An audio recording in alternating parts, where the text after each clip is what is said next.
SVC Media. Welcome to the iGaming Daily Podcast, analysing the news from the betting and gaming industry all over the globe, supported by Optimove, the #1 CRM marketing solution for the iGaming market. Hello everyone, and welcome to yet another episode of SBC iGaming Daily Podcast, the marketing edition. iGaming Daily is presented by Optimove, the #1 CRM marketing solution for the iGaming market. And we have yet another special offer for you. Optimove is offering new clients a free first month when you buy Optimove. For further information and claim the free month, please go to optimove.com/SBC. I am joined by two beautiful ladies, and we have a very interesting topic for you. I'm Ivana Flynn. Welcome. Hi, my name is Byrne. I'm the Director of Publishing at Gentoo, formerly known as Gentoo Media. Hi, my name is Samira van Diepen, and I am the founder of Content Lab. And probably from the titles you're already getting it, yes, we are going to be talking about content. Is it important? How are we dealing with it? How did it change over the last years? Which tools are out there to help you or haunt you? And that's why I have our two experts. Ladies, thank you very much for joining us.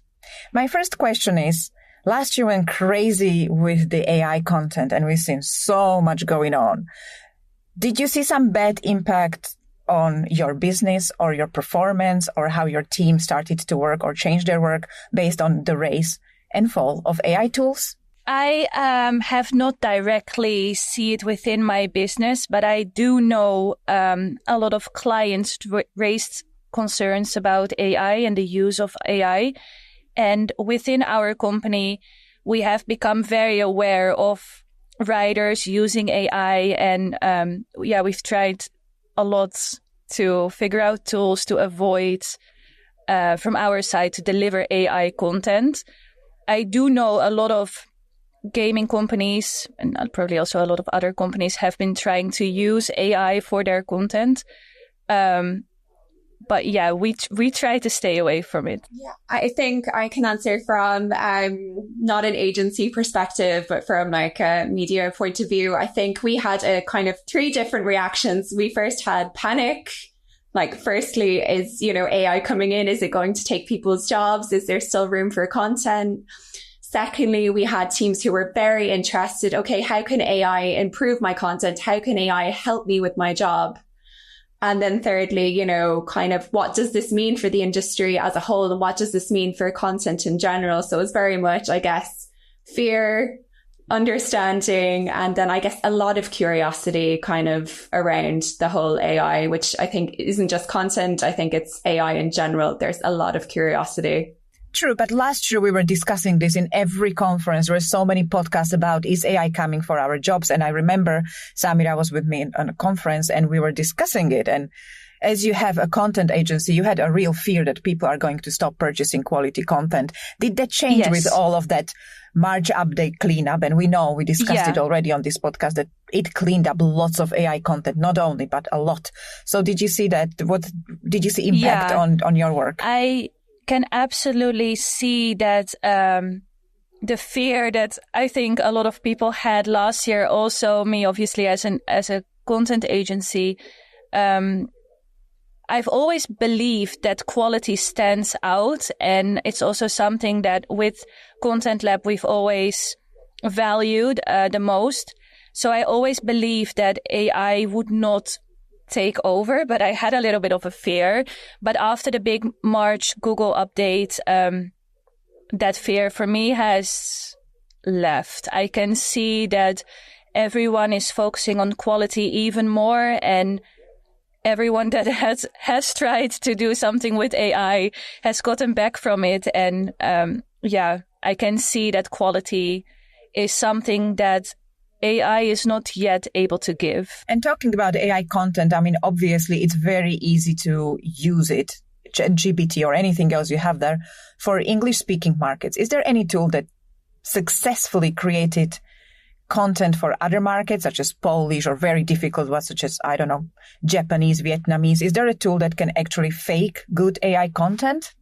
To be honest, I think there are many tools out there that can produce quite native content in basically any language.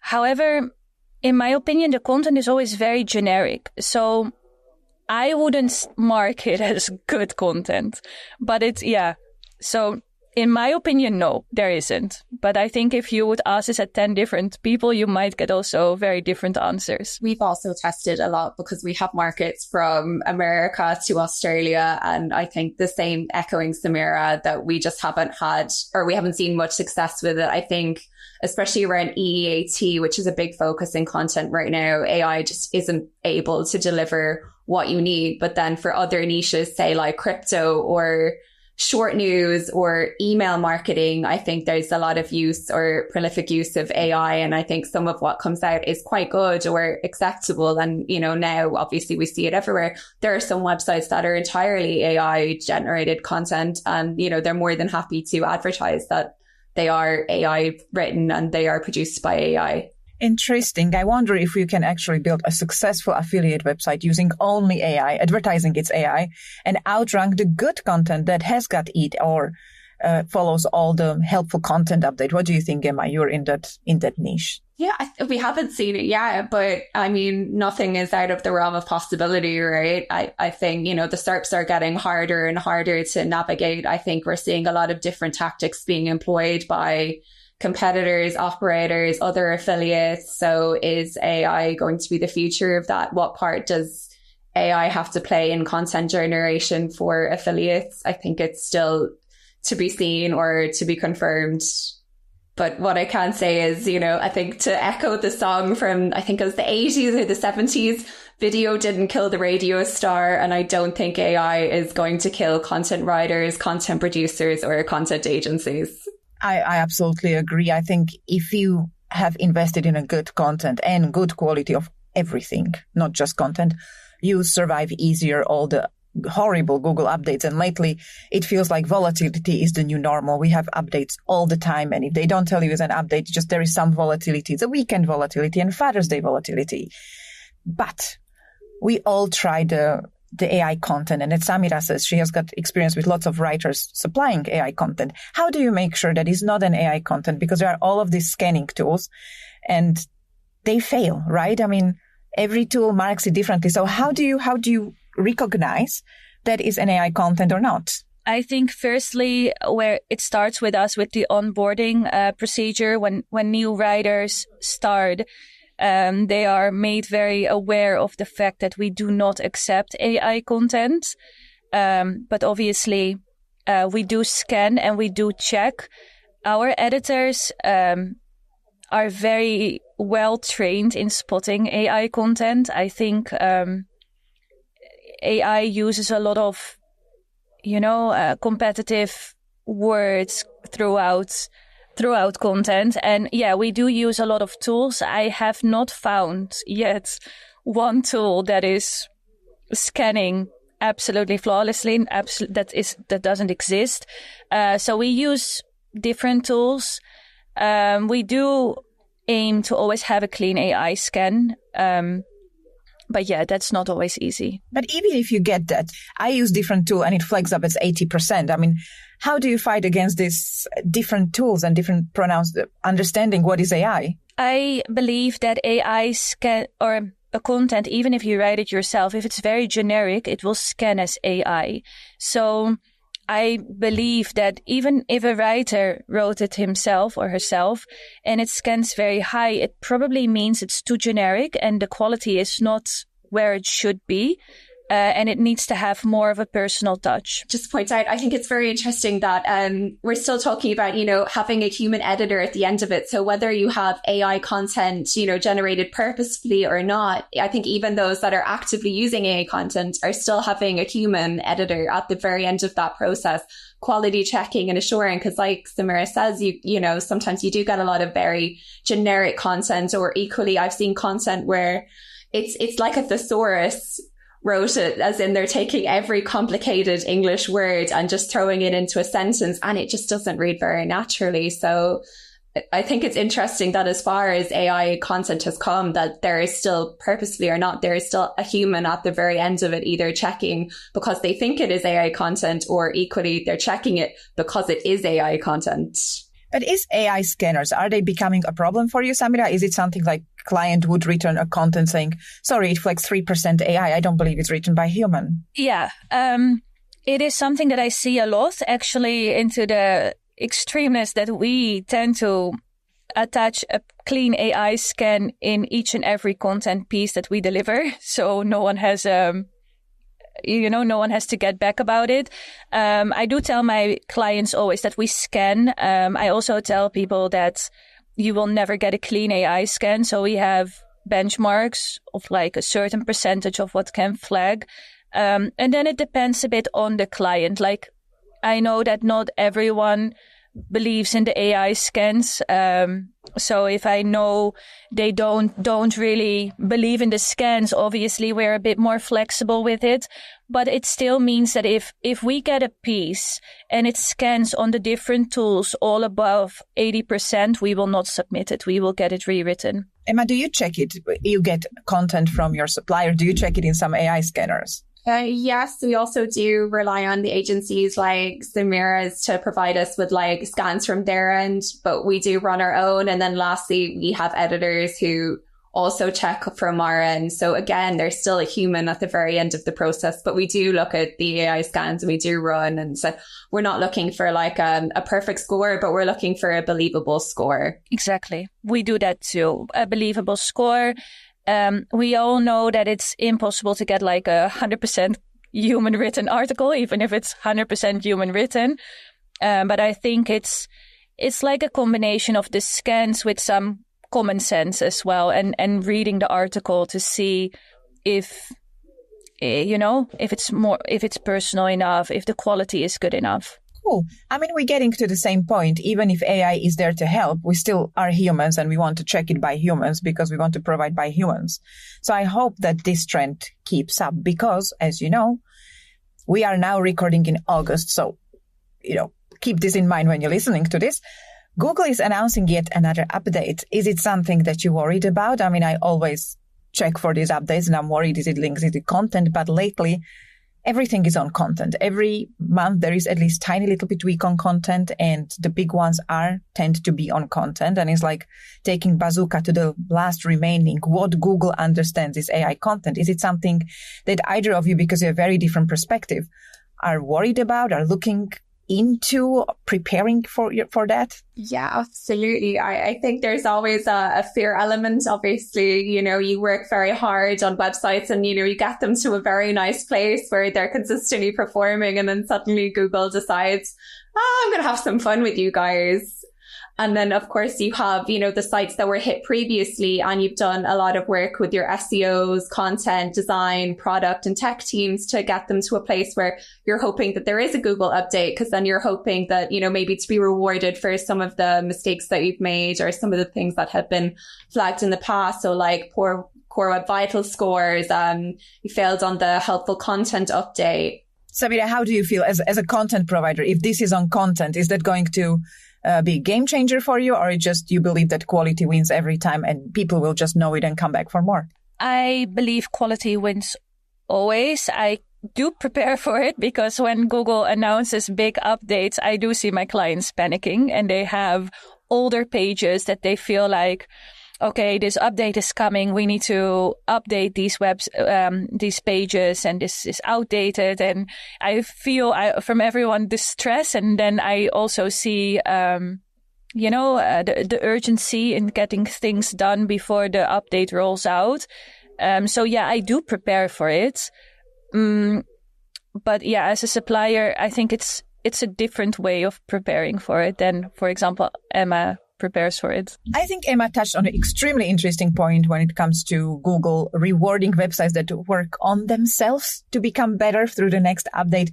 Have you seen that lately? Because from helpful content update, people just dropped, and I barely see any success story of recovering that.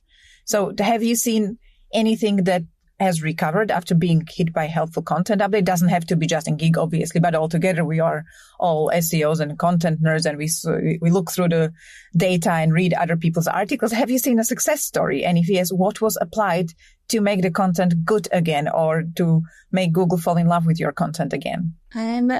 For my side of what I've seen a few success stories within the EN market, like where you're kind of getting these smaller, older sites resurfacing and resurging. I think a lot of it is being rolled onto like, a completely new content strategy where they are focusing on, helpful content, adding all of these, user generated metrics like, is this content helpful? Would you like to leave a comment here? Did you find this good? Did you find this bad? Did you find what you wanted on this page? And, I think again, like narrowing it down to, okay, this page is talking about subject X. Is X being addressed thoroughly from the header all the way down to the very bottom? So is the intent or is the query being satisfied? So kind of back to basics, I think, really, in terms of content, like back to basics, good, clean content. I think that was always, and if you didn't stray away from that, good content written by humans for humans, when Google said is, for humans, written by whoever, I think you're fine. March update was really horrible to lots of websites. And okay, not just AI content, but AI content mainly. And it was really, when you think of it, lacking any eat. It was lacking any human touch. It was all conclusions and delve into and all of those triggering words. So I think, in a way, it's good. Google is looking more into quality. On the other hand, we can still fake the quality. You can still fake it. You can still buy an expired LinkedIn profile and link it to you saying, I work here and I write here. Or you can still create a persona and put picture there saying, this is Emma and I work for Gig and I wrote this piece, but it might not be true. So is there a way, in your opinion, to detect the real EAT metrics from the not so real EAT metrics? And if you're going to do not so real EAT metrics, how do you do them to pass? It's a really good question. There's a lot of juicy things in that.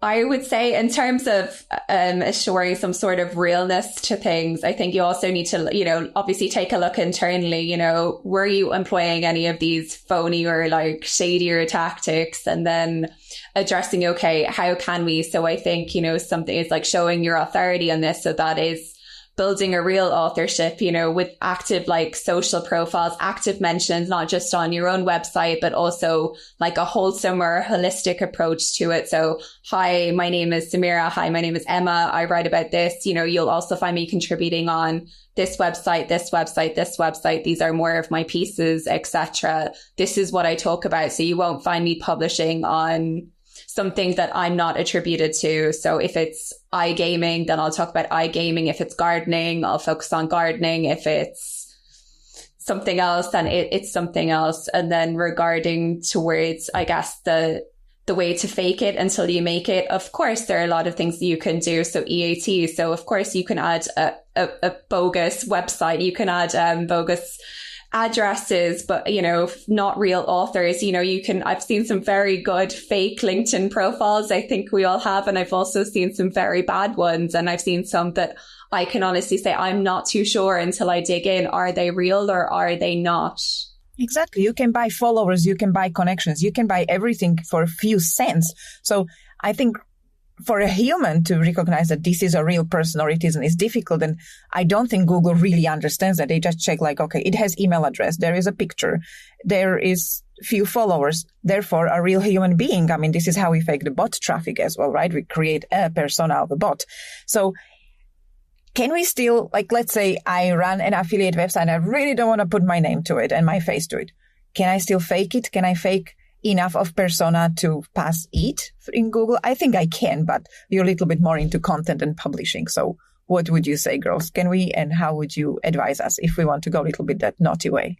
Yeah, what I would say obviously is I wouldn't advise it. I would just say, I understand there are certain reasons or certain markets that people don't want to have their names attached to. I think it's still important to try and find someone so you don't have a website that's published by one person. You need different personas to talk about different things because one person is not going to be an expert on several different topics. Even with iGaming, you have various niches: crypto, sports betting, casino, games, slots, very different topics. So I think it's fine I think, to maybe have one fake author that's still built up the same way, but you need to treat them as as if they are a real author. So I think also bolster them with your real authors and complement the strategy. So, do they have an email address? Do they have an active social media? Do they have a believable headshot, not using, thispersondoesnotexist.com or other photo generating software?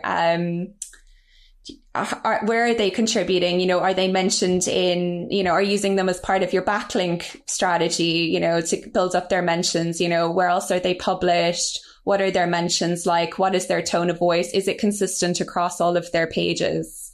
So I would almost say that the amount of work you're going in to make someone look real is the same as that you're going to spend on a real person. So then you have to ask, is it worth it, or is it not worth it to you at the end of the day? Because it is a lot of work to build up an authorship strategy that works on your website. It is, especially if they are not real. I love it. This is like building a whole new persona because you're a criminal and you're running from your past.